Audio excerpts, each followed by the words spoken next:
This is the Crime Cafe, your podcasting source of great crime, suspense, and thriller writing. I'm your host, Debbi Mack. Before I bring on my guest, I'll just remind you that the Crime Cafe has 2 ebooks for sale, the 9-book box set and the short story anthology. You can find the buy links for both on my website, debbimack.com, DEBBIMACK.com, under the Crime Cafe link. You can also get a free copy of either book if you become a Patreon supporter. You'll get that and much more if you support the podcast on Patreon, along with our eternal gratitude for doing so. Well, folks, it's good to be back for a 5th season of this podcast. I got to tell you, it's been cool, and I'd like to thank the people at, I think it's Kings River Magazine, who put up a nice mention of the podcast recently online. In addition, I'd also like to put in a good word for my cover artist, the one who works on my books. His name is Stuart A. Williams, and he has a business called Stuart A. Williams Design. And I totally recommend him, highly recommend him for anybody who is interested in self-publishing and finding a good cover artist. His online, his website is stuartwilliamsdesign.com. And with that, let's get to my guest. My guest today is Andy Rausch. He is the first guest of the season. He has that distinction, and he is a man of multiple talents. Andy is an author, a film journalist, a screenwriter, film producer, actor, and I believe also graphic novelist now. Right. Did I manage to get all of it in, Andy? I think so, pretty much. You know, I do political activism. I do a lot of stuff. I'm busy. I'd like to think I'm good at some of them, you know. But I try. That's good. Well, it's a good thing to be busy. Right. And I read a lot of nonfiction too, you know, as you might have seen. Mm-hmm. About 30 of my books are probably nonfiction, and then the other this year I'll have my 38th book out, and only one of them was self-published. And I know that's corny because that stigma's gone, but you know, when I came up, there was a stigma about self-publishing. So I always thought, you know, you got to do it, you got to. But I mean, some of the publishers, they don't sell. So what's the difference? You know, you might as well do it your way and get what you want done. And I get that. I think that's amazing. But I do a lot. So. Yes. And keeping busy is good, and as long as you're keeping busy with the right things. Right. Well, I figure if I stay busy with these things, it'll keep me out of trouble, and I'm busy with the bad things. You know what I mean? Yes, good point. And just so you know, he's giving away kind of a 2-book package. Is this correct? Your latest novella, Bloody Sheets, and the anthology, A Time for Violence? Right. So I just wanted to give away the books to, you know, bring it to more people's attention. I do work with a lot of publishers. Some of them are little, some of them are big. These are books that I'm very proud of that are with a smaller publisher. And, you know, so whatever it takes to get readership, I'm down for. I tell people if you can steal them, whatever you need to do, the publisher probably doesn't appreciate that. But my thing is just read them. I'll give them away. I don't care. That's always been the way. I don't care to be rich. That'd be great, but I don't really care. I just want to get them out there. All right. Well, I have to ask you about the book I just finished reading, Elvis Presley, CIA Assassin. Oh my God, that story is freaking hilarious. I felt like I was reading something out of Quentin Tarantino's movies. What prompted you to write that book? Well, you know what's funny is Quentin had actually had an idea at one time before he made it, and he had thought about writing a book about about Elvis Presley working for the FBI, because there is a thing, you know, where Elvis had approached Nixon about being in the FBI and going undercover, which is a hilarious concept. because he's the most, well-known face on the planet at that time. How would that ever work? But, Quentin never did anything with it. And I like the idea, but I wanted to make something different, obviously. I don't want to rip off that man, but I do admire him. He's a hero of mine. And I, he worked with me on my last nonfiction book that comes out next month. And so anyway, I had this idea, well, what if he was in the CIA and he was an assassin? Because I feel like assassin is a whole other thing. He's not out here doing sneaky stuff. He's out here killing people. And when I write, it tends to be about hitmen a lot of times. And again, that's Quentin's fault, I think. It's his influence. So anyway, I had a lot of fun with it. And but it's my only comedy. And I'll say this. I'm glad you liked it. I don't think it connects on the level that a lot of my fiction does with people. I don't necessarily think it's not that it's funny as much as it is the format, because I tried to write it as an oral history, and I'd never seen a novel done like a true oral history. I mean, World War Z is called an oral history, but it's not presented as an actual oral history book. So I wanted to do that Rashomon kind of style, and I thought it would be fun, and it was great fun to write. It is just, finding an audience has been more difficult for that one, which I thought would be a given considering it's about Elvis. But what you get is that, in my research, I'm going to be frank, I liked Elvis a lot when I was younger, and he's okay. But I was finding when I was researching that he wasn't the brightest guy in the world. He was great or whatever. But, so in the book, I kind of joke about it. At times, he kind of does these things that are kind of dopey. And so that pisses fans off that are purists, and that's generally who's going to go after that book. So I think that's part of the problem too. But well, I thought it was absolutely hilarious for what it's worth. So you have at least an audience of one on that one. Well, I appreciate that. I also read Time for Violence, which is a great collection. Well, no, I appreciated it. Go ahead.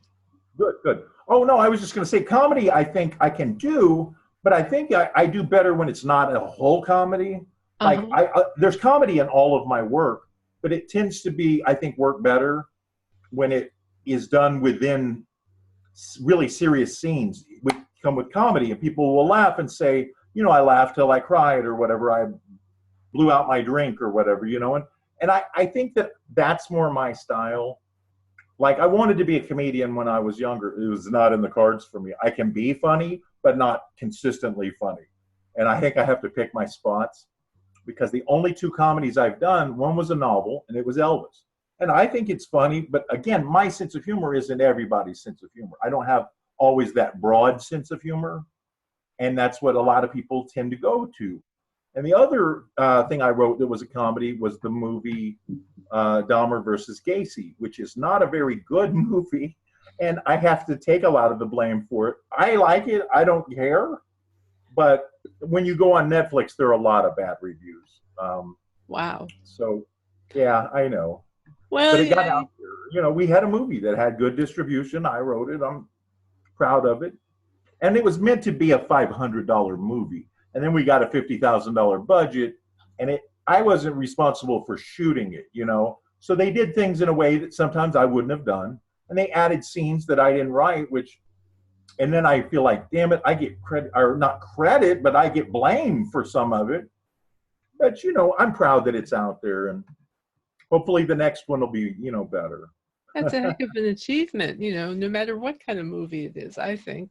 Right. So, A Time for Violence, great collection of short stories by some of the best in the business. And it definitely lives up to its title. You describe it in the foreword as a love letter to the great anthologies of yesteryear. Can you expand a bit on what you meant by that? Well, it just seems like, in the 80s, all of a sudden there were anthologies everywhere. Like that was one of the golden periods for short stories. And and I may be misremembering it a little, because I was in middle school in the 80s, but I was reading all of these books, these anthologies, like the Dark Visions books and all these things that would have all of these but they were almost always horror. And I wanted this to be something different. I mean, but one of those ones with the big name people in it, but I wanted to put together horror and crime, which is primarily what I write, is crime, but sometimes horror. And so, and I met Chris Roy, who's been on your show, and I said, hey, ma'am, you know writers, I know writers. Let's put them together. Let's put out this anthology. And by and large, I'm very proud of it. You know, I think Joe Lansdale was in it. Two of my very favorite writers ever are Joe Lansdale and Max Allan Collins. And you know, and I got them both in there. And if you'll look, I did this strategically. It was just for me because I didn't know if I'd ever be able to do it again. But if you look at the table of contents, my story is right in between theirs because I thought, you know what, at least I can be close to the greatness. But in the reviews, that story that I wrote does get pointed out a lot as a favorite, and I'm very happy with it. I'm proud of it. That's but it was fantastic. remarkable to work with those people, you know. And Chris was great to work with too. I did an interview with Joe Lansdale last season. That was my last one of the season. He was just wonderful to talk to. He is also one of my favorite writers, and he's great. Max Allan Collins, you know, well.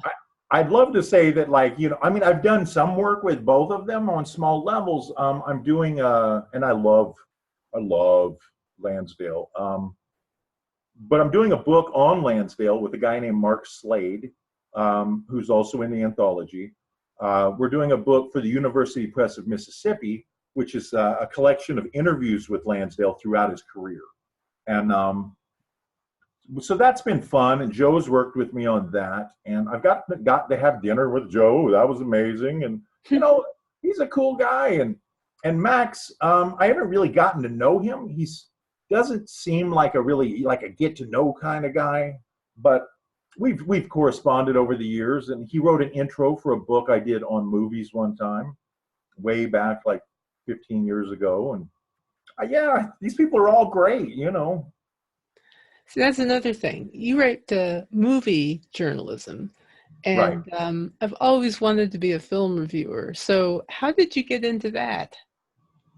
Well, you know, I don't know. I think it seemed at the moment like an easy in. If I wrote nonfiction, I thought this will get me into getting published. And at that time, you know, in the late 90s, the early 2000s, there were still film books everywhere. You would go into the bookstore and there were big sections of film books, and the internet has kind of destroyed that. So whereas my earliest books were getting published by great big publishers, you know, like Citadel and Kensington and you know, Chronicle Books and these things, you know, and they were in all the stores.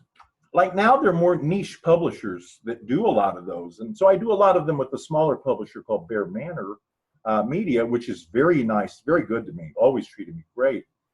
But early on, I thought it would be an easy in. And honestly, again, going back to Tarantino, I really fell in love with movies when I saw Pulp Fiction. I came to him late. I hadn't seen Reservoir Dogs yet, but I saw Pulp Fiction on opening night, and then I saw it 7 more times in the theater.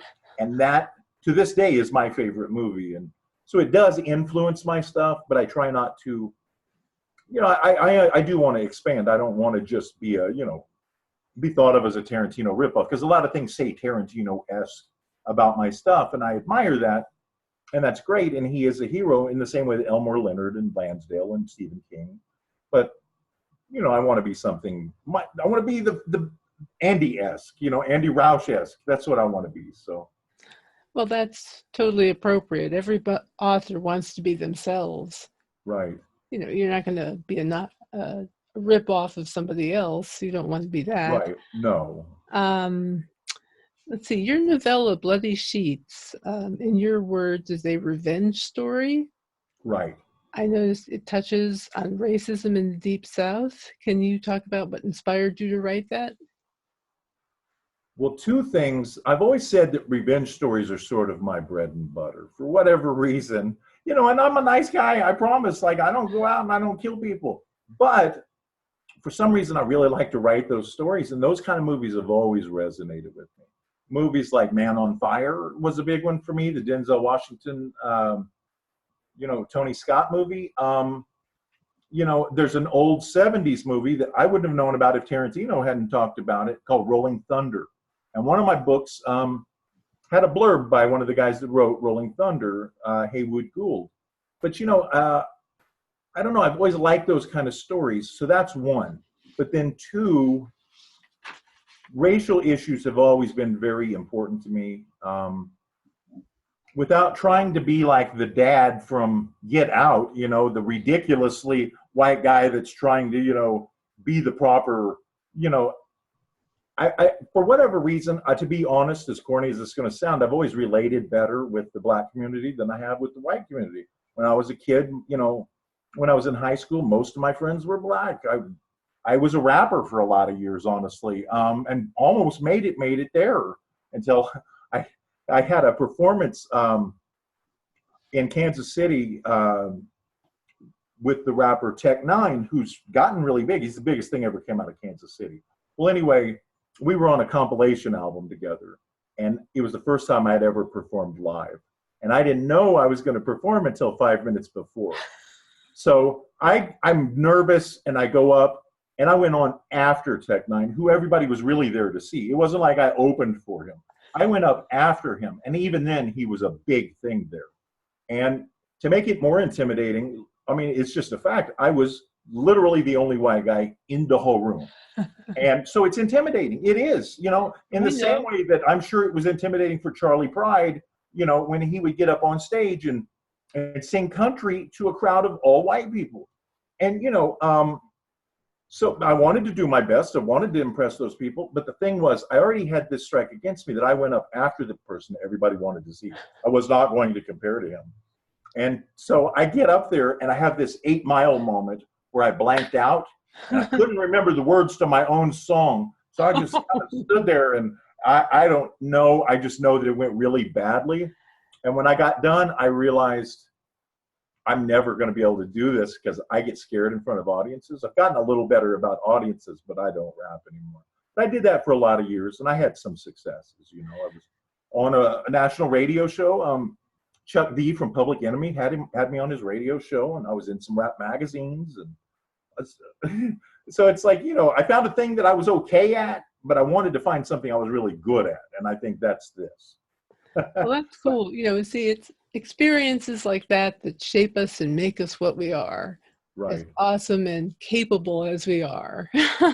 And not to hijack, but I kind of got away from your question, but real quick.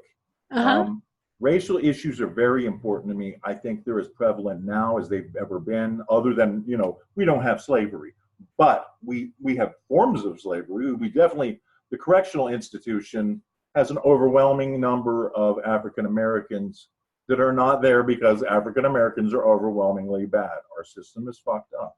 Is that okay to say a bad word? Absolutely. But okay, well, it's fucked up. I'm gonna say fuck again. And fucking A, man. And it's like, so these kind of things do bother me. And this might turn off half the listeners, and they probably are not the people that are going to buy my book anyway.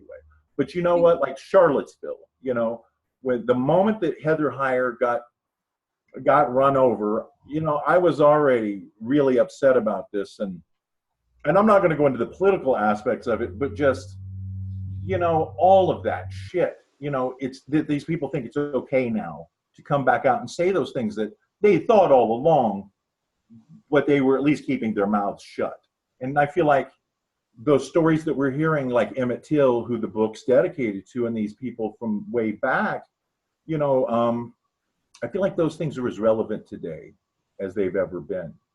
And I like ideas of stories where underdogs overcome whatever the thing is that's oppressing them or keeping them down. And in this case, it's us.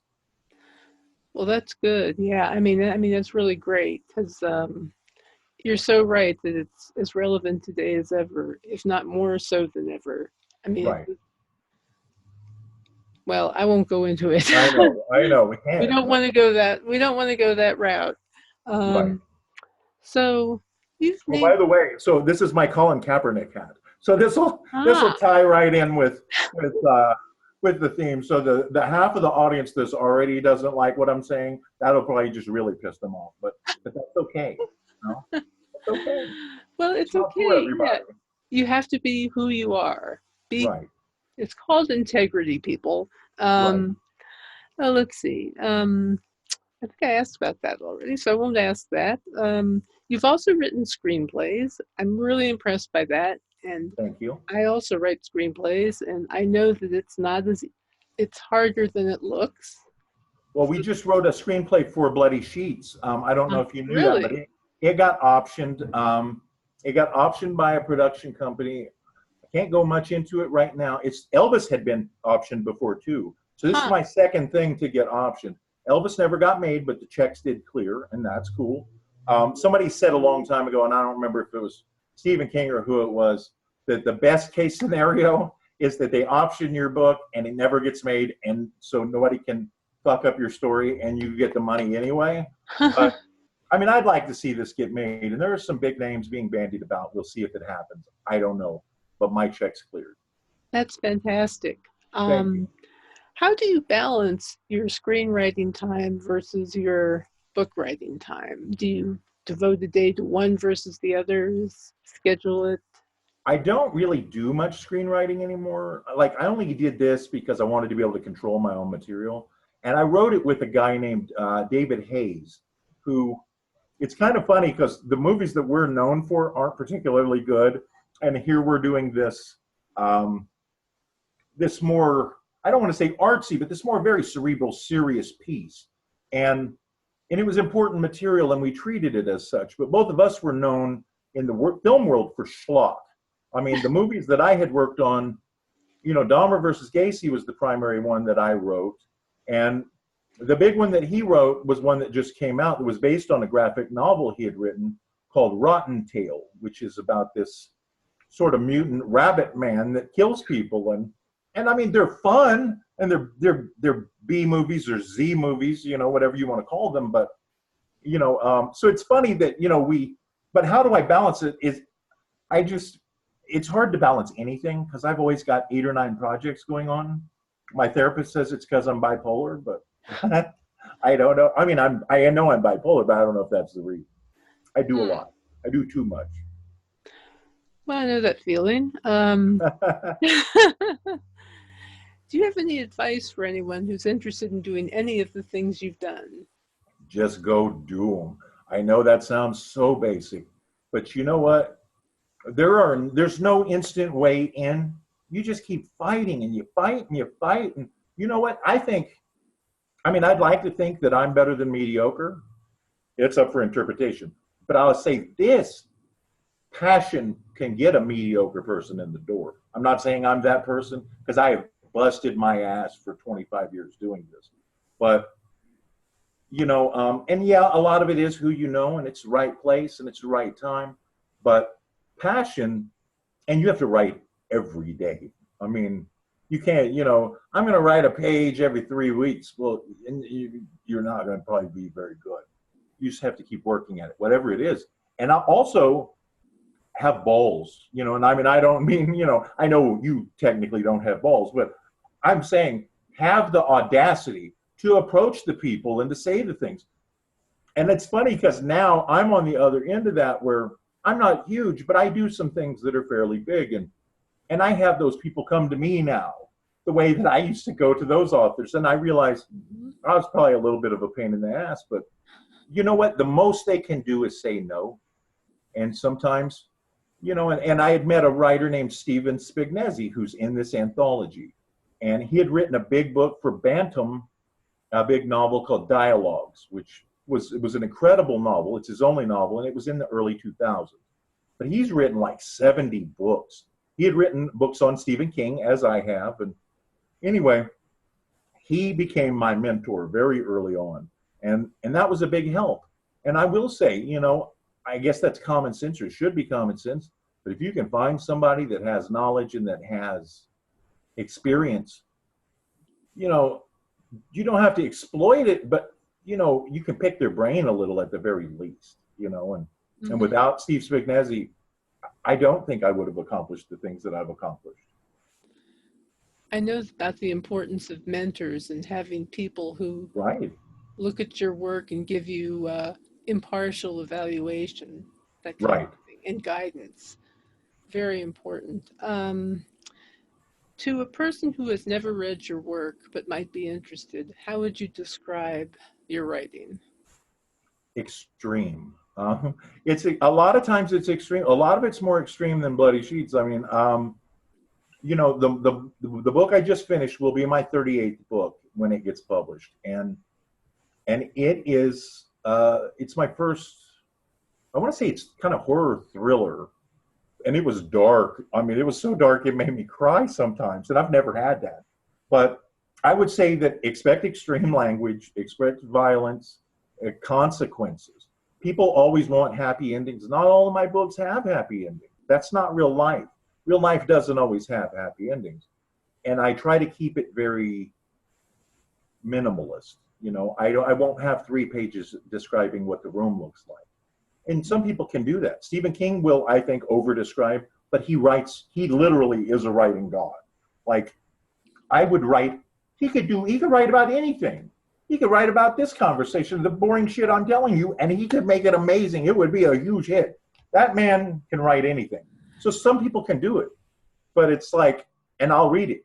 But then there are other people, just about anybody lesser, that I don't want to read 3 pages of description of the room or all the knickknacks on the wall and what the person's wearing.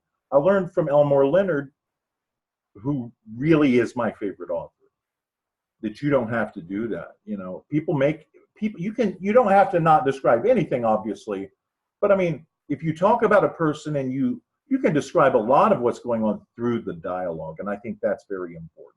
Mm-hmm. So that's what I try to do. Yeah, leave out the parts that people skip. That's his rule, and I love that. I do. Best rule ever. It is the best rule ever, and it seems so obvious, but people don't do it. Yeah. I mean, because when you get into 4 or 5 pages of description or repetitive thought, like what's going on in the person's brain, that's great. But if it's a little repetitive, trim that shit down. Like, some of it doesn't need to be there. And some people do it and they do it well. Mm-hmm. But I think if you can pare it down, it's always, you can make it tight. It's more That's effective. what I go for. Yeah. Yeah, I agree. Well, before we wrap up, is there anything else you'd like to say? Is there anything that I've left out that you would like to cover? I have a new book about Quentin Tarantino coming out next month. I hope everybody buys it. Quentin helped with it. It's about a movie he made before he got famous that never got finished, called My Best Friend's Birthday. And it was an oral history. I have several more books coming out. I would just say, please buy my books. And the biggest thing I would say is be nice to each other. As I see, that's funny to talk about, or coming from a person who writes about so much violence. But really, just be nice to each other, folks. That's all I want to see in the world. Is we can read about it and we can write about it, but let's not do it, Amen. Right, exactly that. All right. Well, it's really been wonderful talking to you, Andy. Thank you. It's been nice talking to you too. Great. Well, so it's been great having you on, and thank you so much for being here. And thank you, everyone, for tuning in. Wait a minute. You don't tune into podcasts, do you? Maybe you stream in. I don't know. Whatever you do, I'm glad you're here, and I'll be back in 2 weeks with my next guest, Earl Javorsky. Until then, take care and happy reading.